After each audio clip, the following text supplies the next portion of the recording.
Afghanistan's Taliban government are celebrating their second anniversary of their takeover of the country.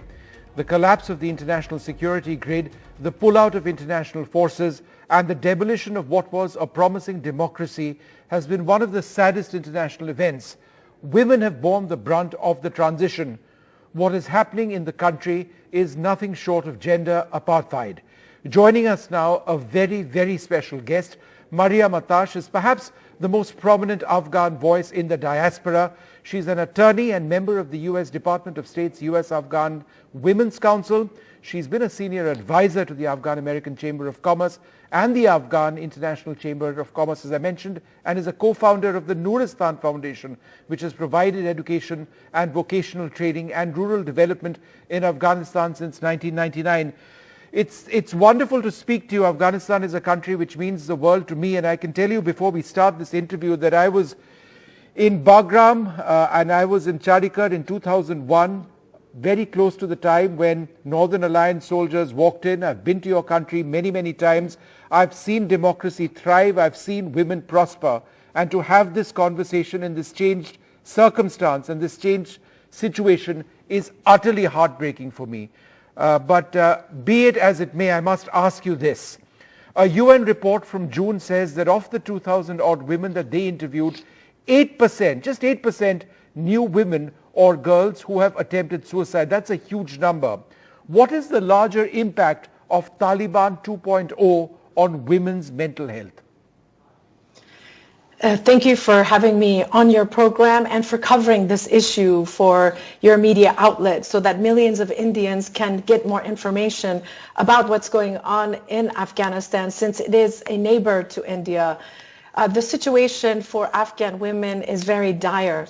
There has been some progress with security, let's say, because now there's no Taliban bombing and doing suicide bombings, although there's some other groups still in the country that are actually working against the Taliban. So women have been the primary victim of this, just like they were in the past. And I speak to Afghan women almost on a weekly basis. And many of them, they are very depressed. They have anxiety because they cannot work. Many of them cannot send their girls to school who are under the grade 6. And there are many women who own businesses. Some are still operating them, but those in businesses like beauty salons, they were just closed. So there's an estimated 60,000 more women out of work. So what's happening against women in Afghanistan is un-Islamic. It goes against international human rights laws and against existing Afghan laws. Although the Taliban is not recognizing the prior constitution, they have a responsibility to recognize the God-given rights of Afghan women and allow them to work, to get an education. I mean, it is just preposterous. Even during my grandmother's times, when she lived in a rural area, there was not this type of restriction. So even though, just like in India, we'll have a difference between women in the cities and the rural areas because of lack of access to education or some resources, it's still, this is not part of Afghan culture, and it needs to be changed. If we talk about healthcare, Taliban laws state that women can only receive healthcare from other women, something which has severely curtailed, the access of women getting the quality healthcare that they require, because women are now barred from education beyond grade 6, and therefore they cannot possibly study to become doctors anymore. So just access to basic healthcare it's difficult, if not impossible. Yes, this presents a tremendous challenge. Afghanistan already was needing to progress in the medical care field. Most people for complex medical issues were going to Pakistan and also India. And now you have them, it's very difficult for them to travel to those countries, and they're relying on women in the country to provide that care, which has decreased greatly. So yes, Taliban say that these are temporary suspensions, but it's now been almost 2 years.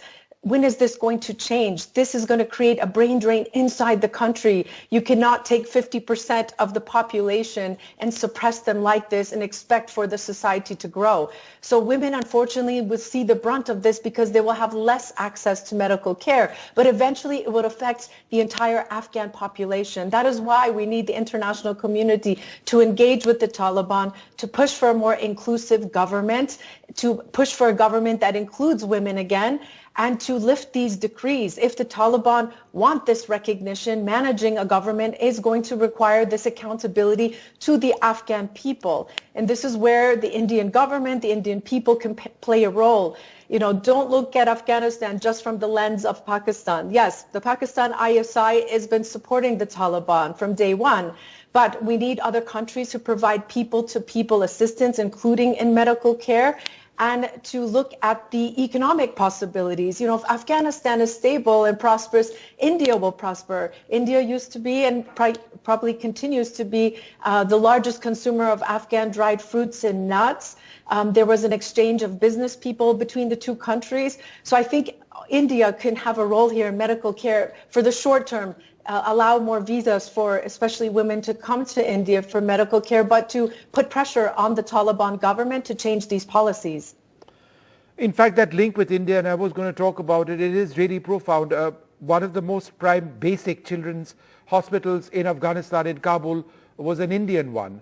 We helped with the design and construction of your parliament. One of your first elections, I remember I was on the ground. The Election Commission of India helped to conduct or gave advice, etc., etc. The Afghan people and people in our country are extremely close. That is an incredibly solid bond, isn't it? And isn't that suffering as a result of the change that we see on the ground? Yes, you are absolutely right that there is a shared history going back from the Mughal empire. We have a shared love of music, food, culture. Afghan people love Indian films. A lot of the Khans, they come from an Afghan, ethnic background. And Indian people, they love Afghan food and music. And I think that shared history and that shared admiration cannot be broken by one political group. While the Afghan people are suffering currently in many ways, they still have their access to different countries and cultures and their opportunities. And I think the Indian people should not forget about the Afghan people. They are your brothers and sisters in the region with this shared culture and history. And I think it was a positive one. The only thing that I think we still have to improve is that politically the Indian government has seen Afghanistan from the lens of Pakistan. I think there should be a direct political, economic, and cultural link, and that link should not be broken by any political group. You forgot something we both love as well, cricket. It really binds people. And Afghanistan is such an incredible cricket power now. And it's such a new cricket power, but it is a shared love.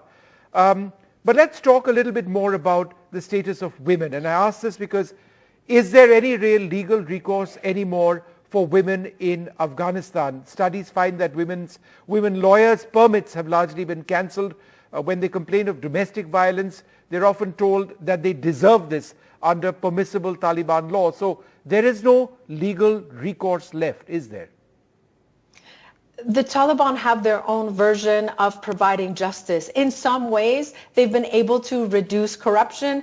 And one of the only positive effects I can see is removal of the prior failed leadership and warlords. But what are they replacing it with? And now it's on the Taliban and their responsibility to provide justice for the Afghan people, and especially for women. If you're going to take away the licenses for women to practice law, there's not any women prosecutors and judges. Yes, this goes against Afghan history and culture. Women need to be in those roles, and women deserve that access to justice. It is correct. There were problems with that before, and those problems have now increased because of this lack of access to justice. Mariam, according to you, how have illegal activities with the Taliban coming across, like child marriage, forced marriage, child trafficking, domestic violence, has this actually gone up? Well, there's not a lot of good reliable reports because of the lack of access for information. Most of the reports are coming out from the United Nations World Food Program, mainly on humanitarian crisis. But there have been some organizations that continue to work in the country. Now, we should present a balanced picture. There has been a positive impact on reduction of the poppy trade. That has gone down significantly since the past. But these other issues, for example, the forced child marriages, some people are saying, oh, okay, this is for economic reasons. This is why this has been done. But there's also reports that certain members of the Taliban are forcing women to get married married without their consent, which goes against Islam. So yes, these problems continue. It's something that Afghanistan needed international assistance with. It was still trying to rebuild, in 2021, and now we have a new group that has taken over, and it's quite hard to manage these issues. There's some sanctions, the government is not being recognized by most countries, and so this made these problems and issues more dire. This is why we need more international assistance and engagement in Afghanistan, not less. Are you therefore encouraged by the fact that despite having so many differences obviously with the Taliban, the government of India has tried our best to actually reach out because of humanitarian, the humanitarian crisis at so many levels? When it comes to food supplies, it means transshipping food to Afghanistan, which is difficult because of the presence of Pakistan in between. But on occasions, we've been able to do that even through Pakistan, through other ports, Chabahar, for example. Are you therefore encouraged by the fact that India is being pragmatic in dealing with the Taliban? Yes, I think that we cannot hurt the Afghan population for choices they did not make. The Taliban is a small group. Unfortunately, they do not represent the ethnic diversity of Afghanistan, and they obviously do not have any women in the government. But during this time, there are transition times like this. I believe that there has to be change because this is not a type of system that people can live under long term. Yes, countries like India, the Afghan people greatly appreciate that assistance during this time where they have gone through this political change. They were not ready for the U.S. complete, not just withdrawal of troops, because in 2021, there were very little, if none, combat American troops. What President Biden did is remove all the assistance to the local security forces, and that created this power vacuum, and the Taliban came in and filled it. And so the assistance of India and other countries to provide humanitarian assistance to the Afghan people directly doesn't have to be given to the Taliban, but you have to work with the Taliban because they're the ones that are there now. And people should understand that, in 2021, there were 20 million people that needed food assistance, and that increased by about 10 million just in 2 years. So the Afghan people are suffering. They need this assistance. And I encourage the Indian people to support this for their brothers and sisters in Afghanistan. Afghans are very proud people. They don't want to rely on foreign assistance. There's trillions of dollars of minerals in the country that China is looking right now to invest in. And we need other international partners who see the Afghan country as a place to invest in a good way, for the benefit of the Afghan people and those other foreign countries. Could you tell us or share accounts of families which have been separated? Afghanistan is almost completely cut off. Getting into Afghanistan, getting out of Afghanistan now is extremely difficult. Would you know of many families which have been separated over the last 2 years? Yes, I practice immigration law in the United States, so I'm representing Afghan families who have immediate family members. The United States was supposed to have programs to help reunite this population of people, and that has been very slow because the United States is relying on flights that are controlled by the Taliban currently. And there are some flights still going and operating out of Afghanistan. What's really surprising about Afghanistan is that through so many different conflicts, the Afghan people find a way to get things done through the private sector, whether it's trade or even travel. It doesn't really stop everything. And so we still have flights. People are going in and out of the country, not at the same levels of access as before, but that at least is promising. But yes, many families have been separated because of visa issues. They're just not able to enter third countries and come to the country where their other family member is. And I encourage the Indian government, your government has had an emergency visa for Afghan nationals, which has been very helpful to allowing some Afghans to go there for a temporary period of time until they wait for their refugee cases to be processed in other countries. This allows people to be reunited with extended family. I mean, this goes back to the 80s. I've had family who lived in India in the 80s who were there for a few years of time before they came to the United States or Europe or Canada, wherever else our family was. So I encourage the Indian government to continue supporting that and to increase that, make that easier for Afghan families. And the United States and other European countries have not fulfilled their promise of relocating and resettling Afghans who were affected by this crisis. They promised, they said, you are our ally, and yes. They're not here yet in the US. Tell us a little bit about, your own family back in Afghanistan. Have they primarily resettled elsewhere? Do you still have very strong family links? Are you worried about your own relatives? I still do have some extended family who are in Afghanistan, mainly cousins, because my family Afghanistan during the Soviet invasion, because my grandfather was a three-star general who opposed communism.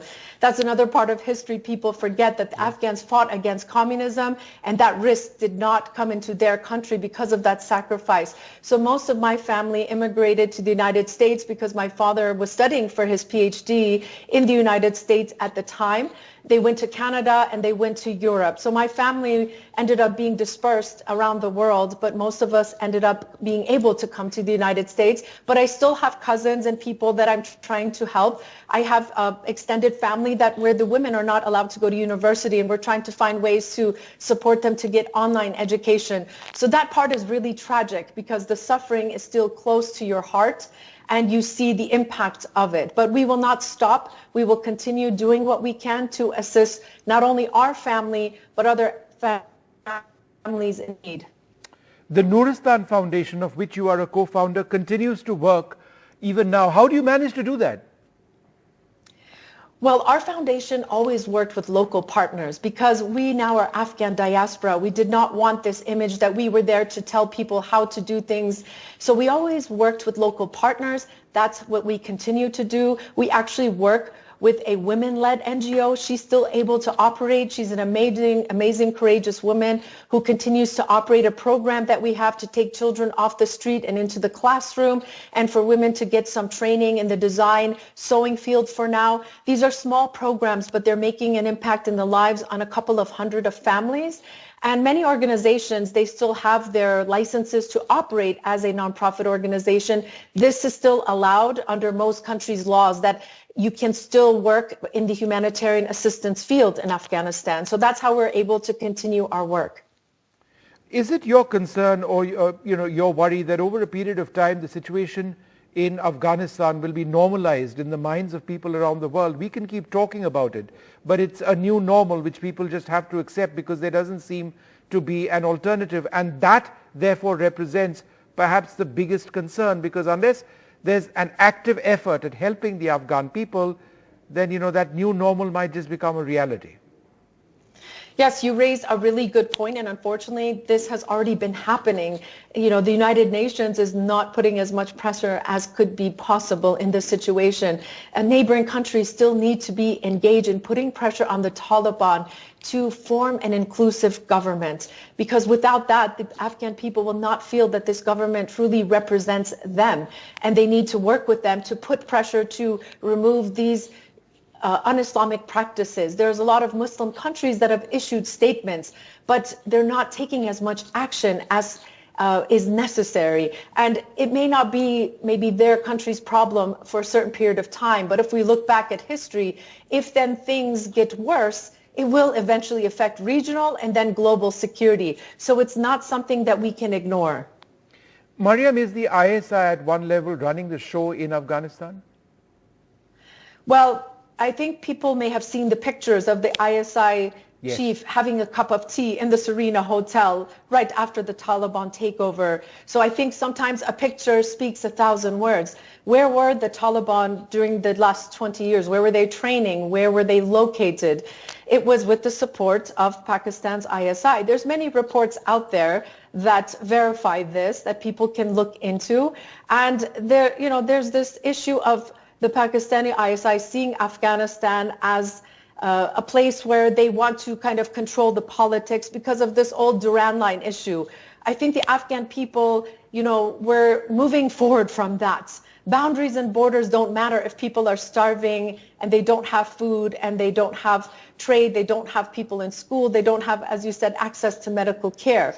So this is the problem that we have. In a way, the United States subcontracted the issue of Afghanistan back to Pakistan, similar to what happened in the 1980s. And I just don't see that as being sustainable. And the new great game that is now happening is that we have China, Pakistan, and the Taliban cooperating more economically.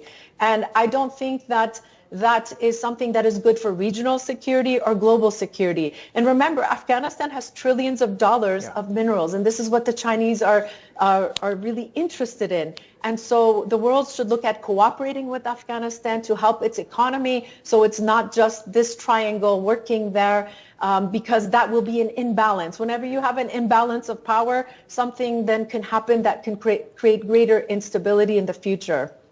And a final question, it's not as if with the Taliban being in power, terrorism or attacks have actually come down in Afghanistan. There are different groups, ISIS I believe operating as well. There are various dangerous groups still out there. People continue to suffer as a result. Yes, this is something that is very interesting because there still have been suicide bombings. There are some other groups like ISIS-K. And, whether they call themselves Al-Qaeda, there are other groups that are even more extremist, militant, and we need to look at where are they getting their support. And they are still trying to create these problems because they want their even more extremist view of taking over Afghanistan as some type of terrorist hub operation, which they see still has not happened. So it's not a very simple picture of just Taliban and that they're all on one agenda. We still see some of these other fringe groups committing terrorist acts against the Afghan people. So now, very ironically, the Taliban are dealing with a similar problem that they were part of in the past. And so this, again, will affect regional and global security if the world community does not take a greater role in finding solutions. And I have to ask you one more question because it just comes to mind. What happened to leaders like Amrullah Saleh? What happened to several of the leaders who fled Afghanistan at that stage? Do they have any political capital left? Can they be part of a movement to bring about change? Or is that over? Is that not going to happen? Well, I think your audience is quite sophisticated to understand that right now the Taliban are not really being recognized. And what we have is a very kind of unique situation where we have a government in place that is not being recognized by most countries around the world or by the United Nations. And then we have ambassadors from the prior regime sitting in embassies around the world, still carrying out consular functions. And the passports that they're issuing are being recognized because Afghans need those passports to be able to resettle, and passports being issued by the Taliban are being recognized. So you almost have this fringe government still operating outside the country. But I would say that it was the failed leadership of those individuals that led to the problem that we see today. The high levels of corruption that existed, and the international community in some ways, through the contracting, were part of it. And the Afghan people do not want those leaders anymore. So India and other countries should not be talking to prior failed leadership. It is insane. It is just going to lead to a worse situation because they have lost the trust of the Afghan people. So people would say, okay, what's the alternative? I would say that there are many Afghans, whether they're tribal leaders, young leaders in civil society that are clean, honest, they want good for their people, and it's time for the world to work with them, support them.